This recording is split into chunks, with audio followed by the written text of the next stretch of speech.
नमस्कार, मैं हूं आपके साथ मोनिका गुप्ता और आप देख रहे हैं खबर मध्य प्रदेश छत्तीसगढ़। बुलेटिन की शुरुआत करेंगे खास खबरों के साथ। बोराई थाना पुलिस का नशे के खिलाफ अभियान लगातार जारी है और इसी के तहत थाना प्रभारी श्री युगल किशोर नाग ने उड़ीसा की तरफ से आ रही कार से 2 गांजा तस्कर को गिरफ्तार कर 35 किलो 500 ग्राम गांजा और मोबाइल फोन के साथ अन्य सामान भी जब्त किया।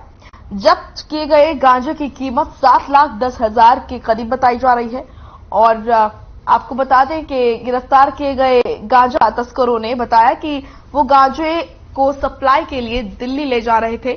पुलिस ने गिरफ्तार आरोपियों पर नारकोटिक एक्ट के तहत मामला दर्ज कर कार्रवाई शुरू कर दी है।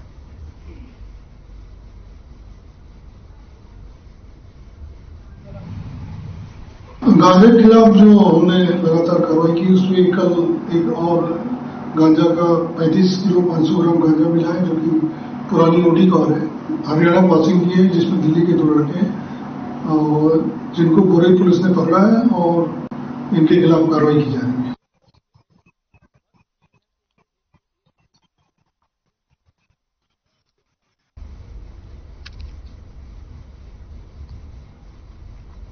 तो वहीं बलरामपुर जिले के राजपुर वन परिक्षेत्र के ग्राम पंचायत दुप्पी में 2 हाथियों के आतंक से लोग बेहद परेशान हैं। पिछले 3 दिनों से हाथियों ने यहां डेरा डाल रखा है। सुबह के समय दोनों हाथी जंगल की तरफ चले जाते हैं और शाम होते ही भोजन की तलाश में गांव की तरफ पहुंच जाते हैं। गांव से लगे हुए सभी खेतों में हाथी धान और गन्ने की फसल को नुकसान पहुंच रहा है और हाथियों के भय से ग्रामीण रत जुगा करने को मजबूर है। वहीं फॉरेस्ट की टीम ग्रामीणों को समझाइश देने में जुटी हुई है और फसलों के नुकसान का मुआवजा उन्हें जल्द दिया जाएगा। वहीं आपको बता दें कि हाथियों से छेड़छाड़ नहीं करने की लोगों को हिदायत भी दी गई।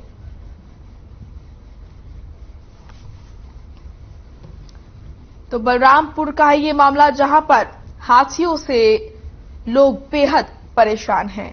2 हाथियों का आतंक यहां पर देखा जा रहा है। हाथी घुसने से गांव में अफरा तफरी मच गई है और हाथी सब तहस नहस कर रहे हैं। खेतों में फसलों को नष्ट किया जा रहा है हाथियों के जरिए और वहीं फॉरेस्ट टीम का कहना है कि जल्द ही हाथियों को वहां से निकाला जाएगा और साथ ही साथ लोगों को यह भी कहा गया है कि वो हाथियों से छेड़छाड़ न करें।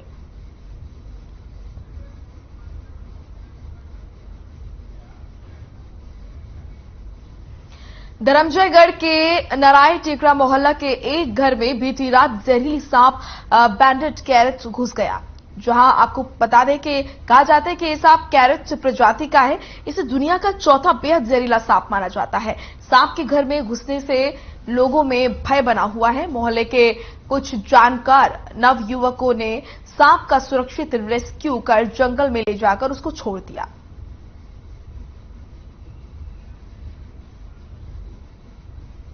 तो घर में घुसा जहरीला सांप जिसकी वजह से लोगों में भय का माहौल है। हालांकि नवयुवकों ने सांप का रेस्क्यू कर उसको जंगल में छोड़ दिया।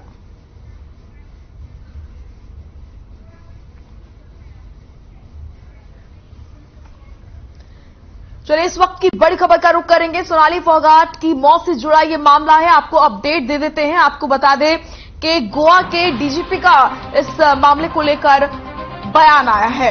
गोवा के डीजीपी का क्या कुछ कहना है ये आपको बता रहे हैं। हत्या का मामला दर्ज किया गया है, ये कहना है डीजीपी का। धारा 302 के तहत मामला दर्ज किया गया है, हत्या का मामला दर्ज कर लिया गया है। तो ये बड़ी खबर और अपडेट आप तक पहुंचा रहे हैं। सोनाली फोगाट की हत्या का ये मामला है। इस पूरे मामले को लेकर अपडेट आपके सामने। गोवा के डीजीपी का बयान सामने आया कि हत्या का मामला दर्ज कर लिया गया है और धारा 302 के तहत मामला दर्ज किया गया।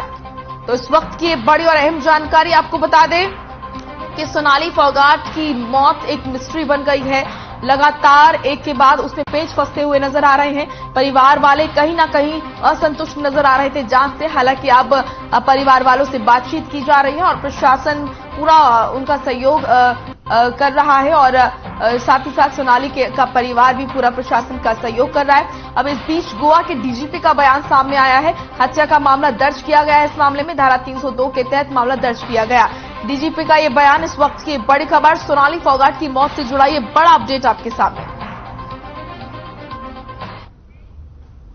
वहीं धमतरी जिले के मगरलोड ब्लॉक में 209 में आपको बता दें कि 2009 में जल संसाधन विभाग की ओर से बांध का निर्माण करवाया गया था ताकि बकौरी, मड़ीली सहित कई गांवों के किसानों को बांध से पानी मुहैया हो सके। लेकिन भ्रष्टाचार और कमीशन के काले खेल से बांध की दीवार बारिश में बह गई, जिससे माइनर के नजदीक की फसल बर्बाद हो गई। वर्तमान स्थिति को देखते हुए कांग्रेस के वरिष्ठ दिग्गज नेता नीलम चंद्राकर निरीक्षण करने बकौरी पहुंचे और ग्रामीणों से मिले। वहीं टूटे माइनर की स्थिति को देखते हुए कहा कि विकास नहीं भ्रष्टाचार हुआ है।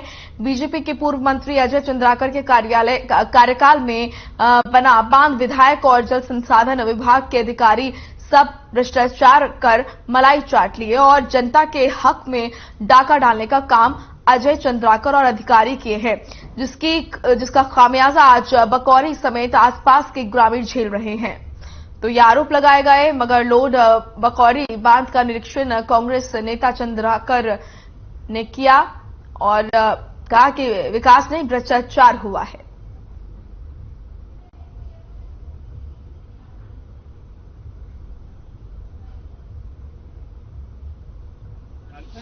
पास के गांव और अपना खेत पर डूबा है। अब कहीं अगर ये टूट जाता अगर बांध, तो ये टूटने की स्थिति थी, पानी ऊपर तक क्या गया था। अगर ये टूट जाता तो आसपास के पूरे गांव बह जाते और कई लोगों की मौत हो जाती। ऐसी स्थिति यहाँ पर थी। इतना बड़ा रिस्क यहाँ पर लिया गया है, तो इसलिए हम यहाँ पर विभागीय उच्च स्तरीय जांच हो और उच्च स्तरीय जांच करके जो यहाँ के ठेकेदार थे, जो भी ठेकेदार उस समय रहा होगा, अधिकारी रहा होगा, उनके ऊपर कार्रवाई होनी चाहिए।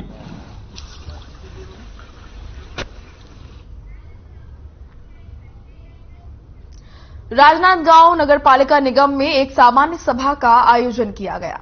आपको बता दें कि इसमें 51 वार्डों के कार्यों को लेकर चर्चा की गई। चर्चा के दौरान बीजेपी और कांग्रेस पार्षदों के बीच हुई तीखी नोकझोंक देखने को मिली और बहस के बीच पार्षदों में हाथापाई भी देखने को मिली। तो पार्षदों के बीच हुई तीखी नोकझोंक और इस बीच हाथापाई भी देखने को मिली। सामान्य सभा का आयोजन किया गया था। नगर पालिका निगम में हुआ आयोजन, पार्षदों के बीच इस बीच तीखी नोकझोंक भी देखने को मिली। वहीं आपको बता दें कि इस बीच पार्षदों के बीच हाथापाई भी हुई। नगर पालिका निगम में यह आयोजन हुआ था। तस्वीरें भी आप देख सकते हैं किस तरीके से तीखी नोकझोंक पार्षदों में आपस में होती हुई नजर आ रही है। वहीं इस बीच हाथापाई भी हुई।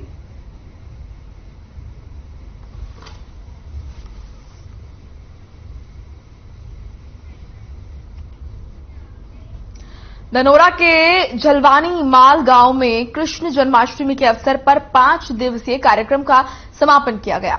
इस कार्यक्रम में दमोह सागर से आए संगीतकारों ने मनमोहक बुंदेली की प्रस्तुति देकर कार्यक्रम को यादगार बना दिया और कृष्ण जन्माष्टमी के उपलक्ष्य में जलवानी माल में हवन पूजन का कार्यक्रम संपन्न कराया गया।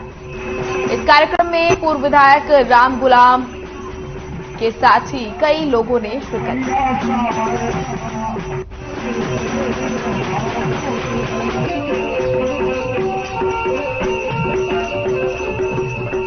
रानी के माध्यम से जो कि कहानी से पधारे हैं,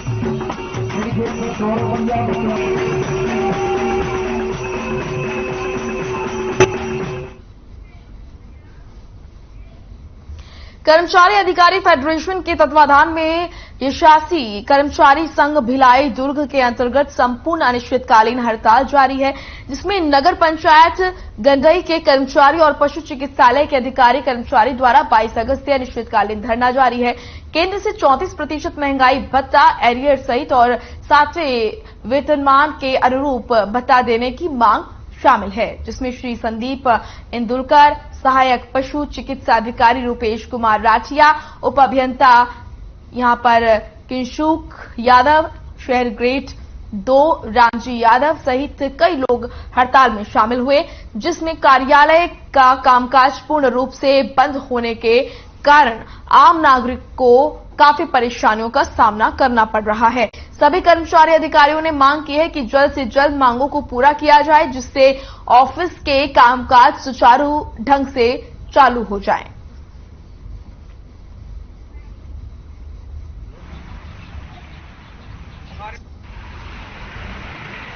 कर्मचारी अधिकारी जो संघ है, इनके तले हमने भी अपना पक्ष रखा है कि जो वर्तमान में जो ये और बेचारे जो भी मिल रहा है, जो अभी केंद्र सरकार के अनुरूप नहीं है, तो हम ये पूरे छत्तीसगढ़ के अधिकारी कर्मचारी संघ ने ये आह्वान किया है कि वर्तमान में जो केंद्र सरकार द्वारा जो दिए जा रहे दिए और बेचारे को उसके समकक्ष हमें भी प्रदान किया जाए। हर साल हम लोग अधिकारी कर्मचारी छत्तीसगढ़ फेडरेशन के आह्वान पर कर्मचारी महासंघ के समर्थन के उपरांत हम सभी नगरीय निकाय के अधिकारी कर्मचारी केंद्र के समान 34% दिए और HRA 7वें वेतनमान के अनुरूप मिले, इसके लिए हम लोग सब एक साथ हड़ताल पे अनिश्चितकालीन हड़ताल पे शामिल हुए। जैसा कि पूरा छत्तीसगढ़ के अधिकारी कर्मचारी संघ के द्वारा केंद्र सरकार के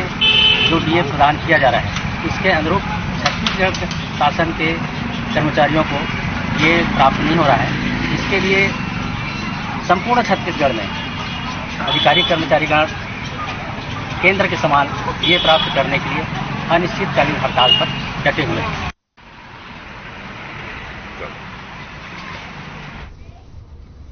मध्य प्रदेश के रायसेन जिले में एक अनोखा मामला सामने आया है। रायसेन के एक युवक और उत्तराखंड में नैनीताल की एक युवती ऑनलाइन गेम PUBG खेलते खेलते उनको प्यार हो गया और करीब 2 साल के रिलेशनशिप के बाद दोनों ने घर से भागकर शादी कर ली। इसका पता लड़की के परिजनों को तब लगा जब उन्होंने लड़की के गुमशुदगी की रिपोर्ट नैनीताल के थाने में दर्ज कराई और जब मामले की जांच के बाद नैनीताल से पुलिस युवती को लेने रायसेन पहुंची तो युवती ने रायसेन से वापस जाने से मना कर दिया और कहा कि वो अपने पति के साथ ही रहना चाहती है। वो बालिग है और उसने अपनी इच्छा से योगेश से शादी की है। उस पर किसी का कोई दबाव नहीं है। लड़की के बालिग होने की वजह से नैनीताल पुलिस को युवती को बिना लिए बेरंग ही वापस लौटना पड़ा।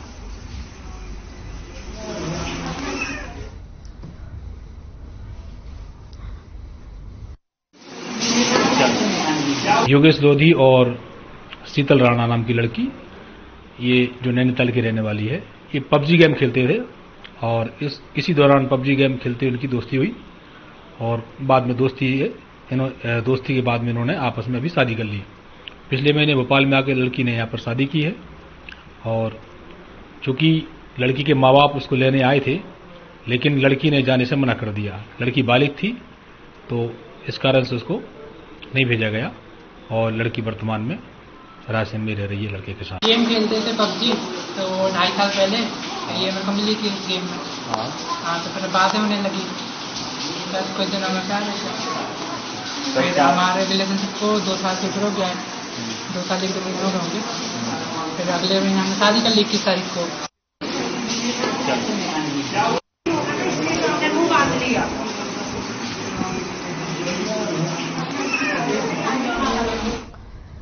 छत्तीसगढ़ में होने वाले मादक पदार्थों की तस्करी रोकने के लिए सीमाओं के पास बने जांच चौकियों में पुलिस के जवान तैनात किए गए हैं, लेकिन बुधवार को छत्तीसगढ़ ओडिशा सीमा के पास यहां पर सरायपाली थाना क्षेत्र के सिरपुर बैरियर में एक भी पुलिस के जवान तैनात नजर नहीं आए। हाँ, इस मादक पदार्थों की तस्करी ओडिशा से बढ़ने के आसार नजर आ रहे हैं।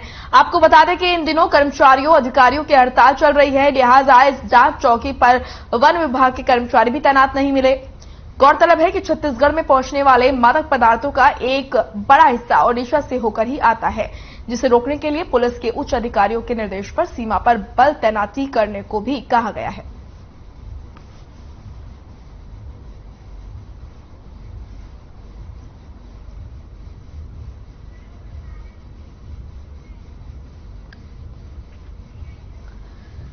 धर्मजयगढ़ PWD ADB कंपनी द्वारा करोड़ों रुपए की लागत से कराया जा रहा सड़क चौड़ीकरण कार्य करीब 30 किलोमीटर का है। धर्मजयगढ़ से कापू सड़क चौड़ीकरण सालों से प्रगति पर है। इस बीच सड़क और पुलिया की स्थिति बद से बदतर हो गई है, जो कि हर घड़ी दुर्घटना को दावत दे रही है। खासकर बारिश के दिनों में मार्ग से आवाजाही करने वाले वाहन चालकों को बेहद परेशानियां उठानी पड़ रही है। लोग गिरकर चोटिल हो रहे हैं। मुख्य रूप से बात करें तो मौजूदा समय में दुर्रापारा के पास सड़क में सीमेंट पोल की बनी पुरानी पुलिया दब गई है, जिसमें कभी भी कोई बड़ा हादसा हो सकता है। कह सकते हैं कि लोग जान हथेली में लेकर राह चलने को मजबूर है और बावजूद स्थानीय प्रशासन और जनप्रतिनिधि चुप्पी साधे हुए हैं, जो समझ से परे है। सड़क में आवागमन सुगमता के मद्देनजर वैकल्पिक व्यवस्था पूरी तरह चरमराई हुई है।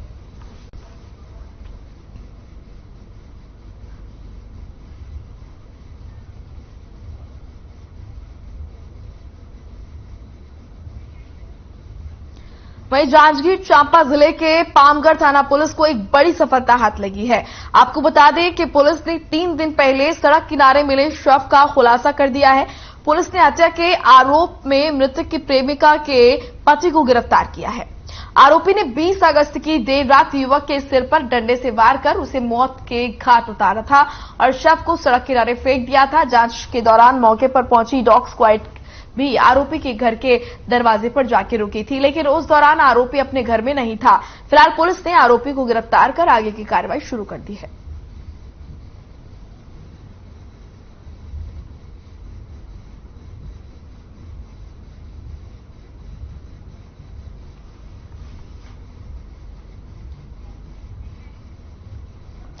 महासमुंद पुलिस ने रायपुर निवासी एक शातिर चोर को गिरफ्तार किया है। आरोपी ने जिले के बसना शहर में चोरी की वारदात को अंजाम दिया था और एक ज्वेलरी शॉप से लाखों रुपए की ज्वेलरी और नकदी रकम की चोरी की यहां पर चोरी की थी। आपको बता दें कि ये जिले के बसना थाना क्षेत्र के अंतर्गत बसना शहर में संचालित बुलबुल ज्वेलर्स में विगत 9 अगस्त को चोरी की घटना सामने आई थी, जिसकी रिपोर्ट बसना थाने में दर्ज हुई थी, जिसके आधार पर पुलिस ने अज्ञात चोरों की यहां पर पतासाजी के लिए सीसीटीवी फुटेज खंगालने शुरू कर दिए थे। इसी बीच आरोपी के सीसीटीवी में कैद तस्वीर के आधार पर पुलिस ने कड़ी मशक्कत के बाद आरोपी तक पहुंचने में सफलता पाई और रायपुर के बोरिया कला से आरोपी को गिरफ्तार कर लिया है।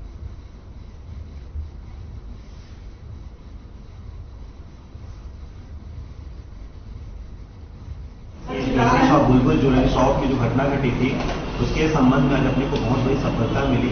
8 अगस्त की रात को बसना की ज्वेलरी शॉप में एक आदमी वहां पर घुस करके वहां से सोने और आभूषण रखे हुए थे, उसके द्वारा चोरी की घटना हुई थी। संबंधित थाने में बसना थाने में उसकी रिपोर्ट आई, जिसमें लगभग पता चला कि 350 ग्राम सोना और लगभग 50,000 रुपया वहां पर नहीं था।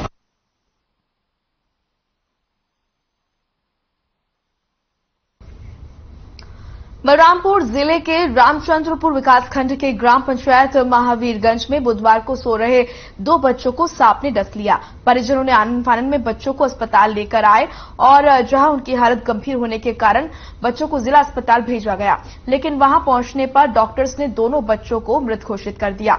दोनों बच्चों के शवों को पोस्टमार्टम कराने के लिए रामानुजगंज सामुदायिक स्वास्थ्य केंद्र लाया गया, जहां से पोस्टमार्टम के बाद अंतिम संस्कार के लिए शव परिजनों को सौंपा जाएगा। फिलहाल इस घटना के बाद से गांव में मातम का माहौल बन गया है।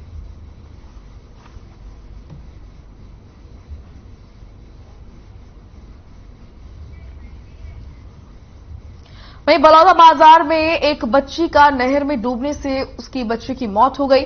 आपको बता दें कि बच्ची के माता पिता भी बीमार चल रहे हैं, जिनका इलाज रायपुर में चल रहा है और बच्ची यहां नानी के घर रहती थी। हालांकि जानकारी मिलने पर गोताखोरों ने गांव वालों और पुलिस प्रशासन की मदद से शव को ढूंढकर बाहर निकाला। थाना प्रभारी बिलाईगढ़ ने ये पुष्टि की है।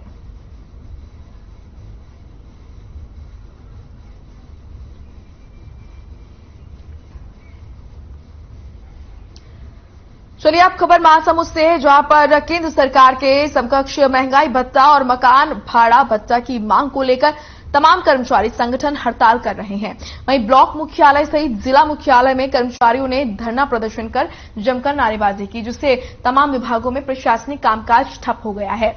दफ्तर वीरान है और कामकाज पूरी तरह से प्रभावित है। वहीं कर्मचारी संगठन अपनी 2 सूत्रीय मांग पर अड़े हुए हैं। हड़ताल समाप्त करने के लिए फिलहाल शासन की ओर से कोई पहल नहीं की गई है। साथ ही हड़ताली कर्मचारी संगठनों के नेताओं से जब बातचीत की गई तो तब उनका कहना था कि जब तक उनकी मांगे पूरी नहीं हो जाती तब तक उनकी यह हड़ताल यूं ही जारी रहेगी।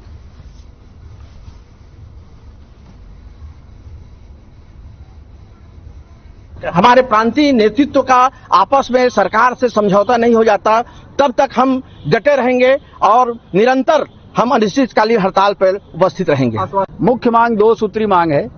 एक डीए केंद्र सरकार के समान दिया जाए 34%, और दूसरा हाउस रेंट मकान भाड़ा भत्ता जो है 7वें वेतनमान के अनुरूप दिया जाए।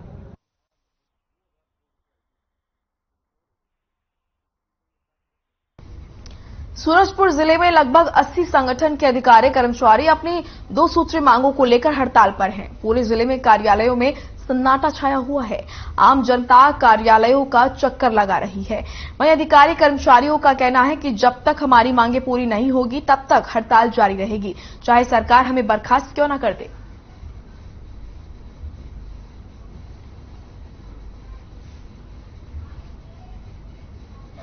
हमारा ये 22 तारीख से ये आंदोलन यहाँ पर आरंभ हो चुका है, जो कि 2 सूत्रीय मांग को लेकर हम लोग इस पंडाल के नीचे बैठे हैं।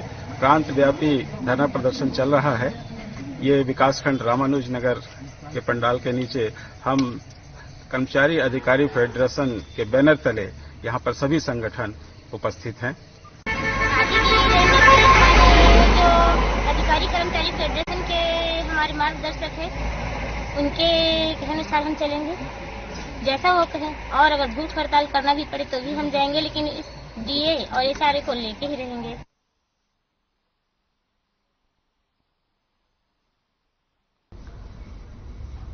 कवर्धा के पंडरिया के सरदार वल्लभ भाई पटेल सहकारी शक्कर कारखाना में काफी समय से गन्ने के लगभग 25 करोड़ रुपए भुगतान नहीं होने से नाराज किसानों ने कवर्धा में पंडरिया विधायक ममता चंद्राकर के निवास का घेराव किया और विधायक के आवास का घेराव करने के लिए सैकड़ों की संख्या में किसान के साथ ही जनता जोगी कांग्रेस के कार्यकर्ता पहुंचे और वहीं विधायक के निवास के सामने मौजूद पुलिस के जवानों ने उन्हें पहले ही रोक दिया। किसानों ने पंडरिया विधायक ममता चंद्राकर के निवास के बाहर खूब जमकर नारेबाजी की। वहीं जनता कांग्रेस जोगी के कार्यकर्ताओं ने पंडरिया विधायक ममता चंद्राकर को महिलाओं के तीज के पर्व के उपलक्ष्य में साड़ी भेंट करने पहुंचे।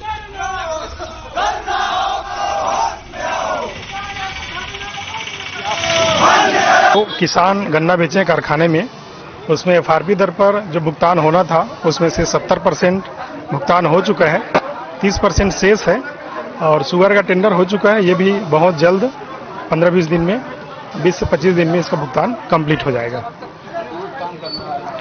81 करोड़ का भुगतान होना था टोटल, इसमें 55 करोड़ हो गए हैं, 25 करोड़ से।